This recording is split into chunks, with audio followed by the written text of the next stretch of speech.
Good morning, everyone. I'm Chris, and welcome back to another episode of Rift Amps. So, Happy New Year to everyone. I hope you all had a great Christmas and New Year's break. You're all back and refreshed for the new year. I caught myself the mother of all chest and throat infections, so I had one good week off, and then the second week was just horrendous. But anyway, I'm back in this week, cracking on with builds and repairs and usual things like that. Got a lot to do, got a lot I want to get out the door, got a lot of new products I want to get designed and prototyped and all that sort of thing. But my first job is, do you remember a couple of months ago now, I said that my the chap that welds my chassis up for me was going to retire. Well, he finally did it. He's closed his business down, and so I am just off now to drop a batch of chassis at a new place.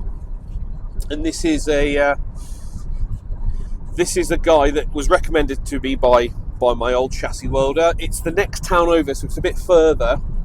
But this guy isn't nearing retirement, so he should be good, for at least another 20 years. So yeah, long-term planning all sorted. So I'm just dropping just going to drop those chassis in, have a quick look around, see what the setup's like.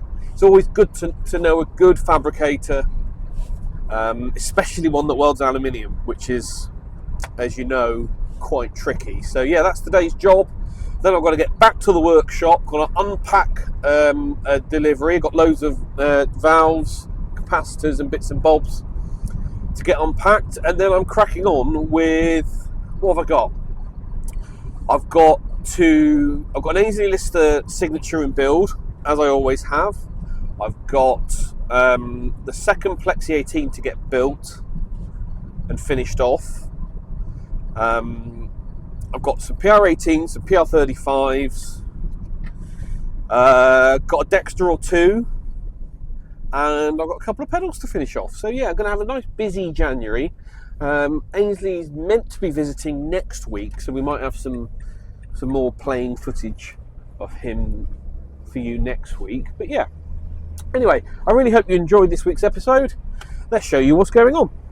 So I don't know if you remember these, but the Groove Tubes Trio switchable tube preamp for guitar, 1990s. I think this one's a 92, but they came out in 1990. I might be wrong about that. This one's come in not working at all, so which I confirmed, plugged it in, powered it on, no current draw from the wall whatsoever. So anyway, we're going through it. Got voltage on the socket,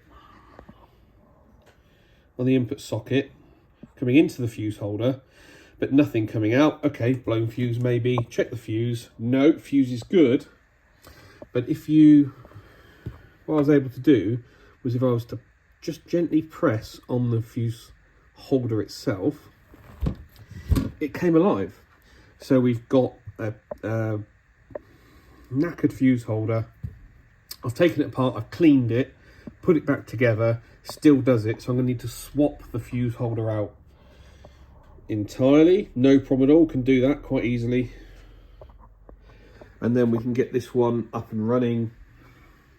This cap here is looking a bit bloated, so I might talk to the customer about swapping that out. But yeah, once I've got the fuse holder swapped, I can give it a proper test, go through it, make sure it's all working fine. But yeah, Groove Tubes Trio tube preamp. Right, update on this Angley Build, 240 volt model. Yep. Main chassis wiring is done. I've got the board dropped in now, and I've started wiring up the preamp sockets. So V1, V2 and V3. Just got V4, which is the phase inverter, to do. Output sockets are done. Got to do speaker sockets as well.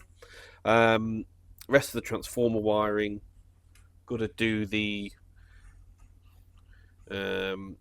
flying leads to the controls on the front, inputs, effects loop as well. But yeah, good progress on this model so far. Knipex update. I've actually stopped using these for the time being. I'm really missing the return spring from the old unit. You see, these don't self-open; they stay shut. And actually, I do like the the resistance that gives. The other thing is that the handles on these are a bit too chunky for me. Actually, I prefer it if it had handles like this, or more like these. So yeah, I'm not using these for the moment. I'm going to go back to Knipex or Knipex, however you choose to say it, and see if there is an alternative option. But I think these were about 30 quid, so they're not cheap. They are good, they are great. It's just not what I prefer. I prefer the bounce back and the resistance that gives. It's a weird feel thing. Anyway, but making progress. Just starting to populate this PR18. This is an 18 PR18 chassis. So I always do this vertical method where I sit it vertically on the edge of the bench. And that just makes screwing in all of the sockets and things much easier, really. So I've just put the board mounts in, Loctited, of course. So we'll just snug those down. And then I've got the preamp sockets in, do the output valve sockets, got to do the transformers, the cap can. Hold on. I need 5 mil, not 5.5. Damn. Yeah, anyway. Going to snug those down, crack on with the rest of it, but that's a PR18 chassis, next build in the works.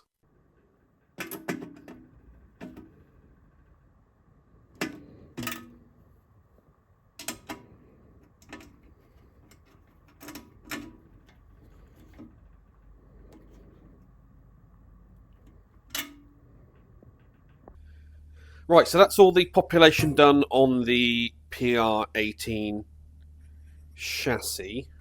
All the sockets are in, transformers are in, all those bits and pieces. So now I can start some basic wiring. I've got to do the pots along the front.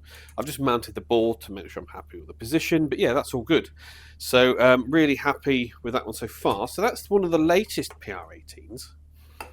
But I've just had dropped off this one here, and this is a 2017 build, May 2017 in fact, PR18 that we did in Tweed. Customer still owns it, so he's kept it from new. It's got a bit of damage on it.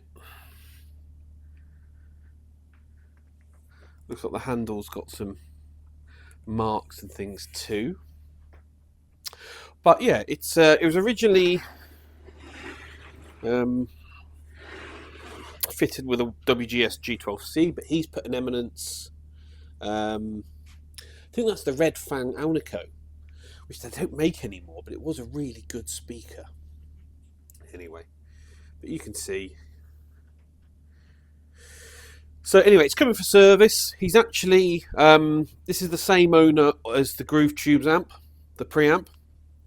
So we're just going to go through this, give it a service, make sure it's all good, because obviously he's moving to France, so we've got to make sure that this is all good for him, because it's probably not going to be coming back to me after this time.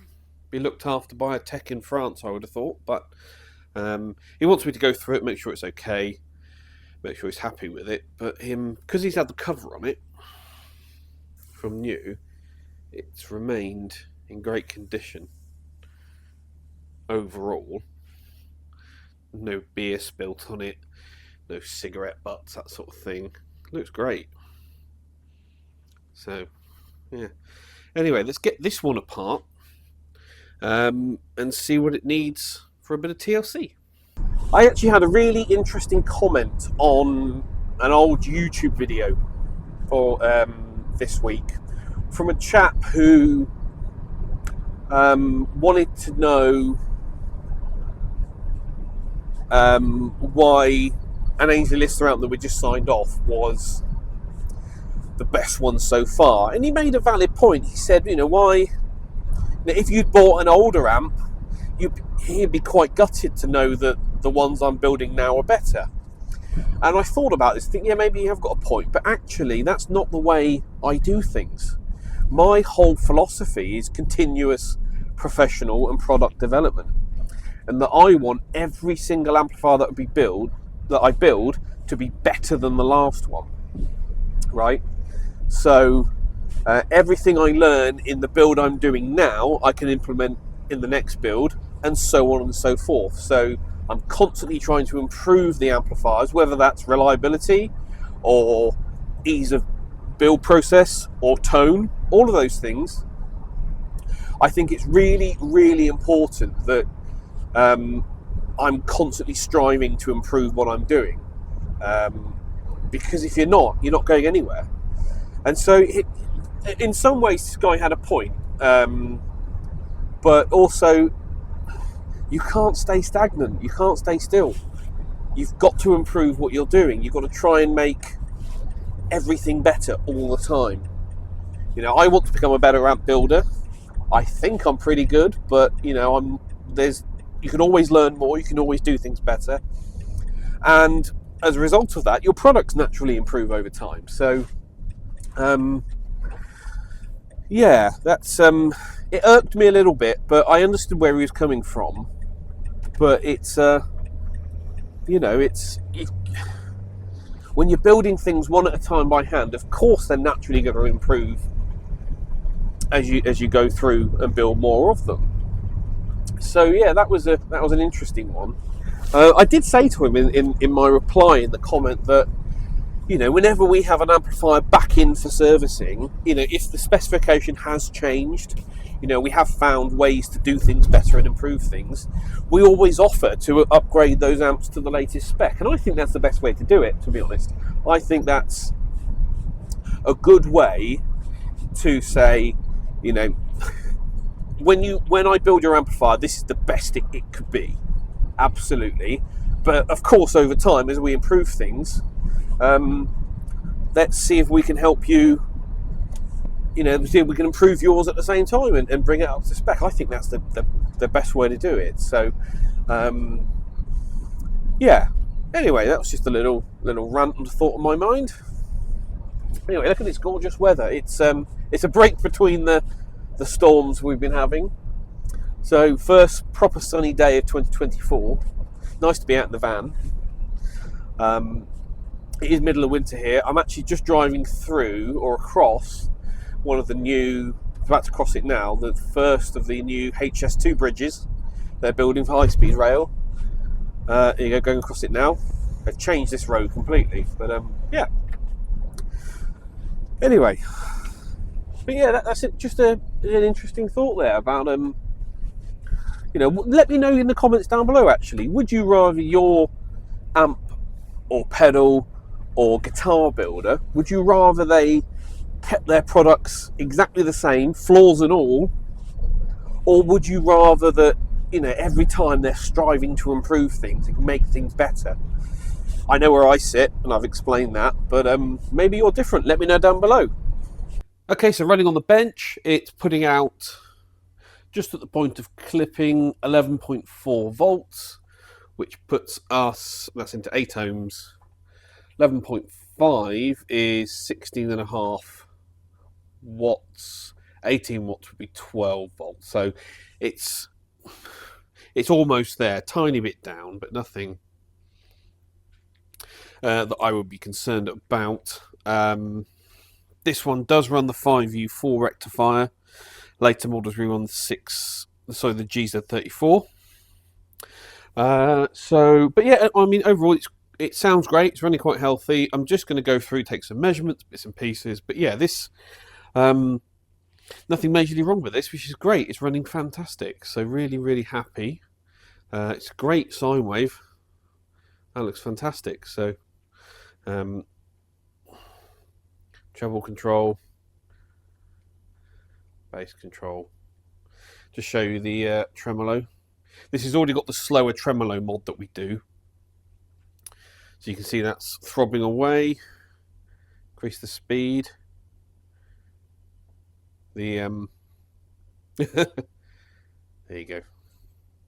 The oscilloscope's struggling to keep up with the speed change on it. But yeah, no, that's all right. That's good. Fine, happy with that. So yeah, we'll just keep testing it, give it a tweak, check the bias, etc., etc. But nothing really much to report on this 2017 PR18.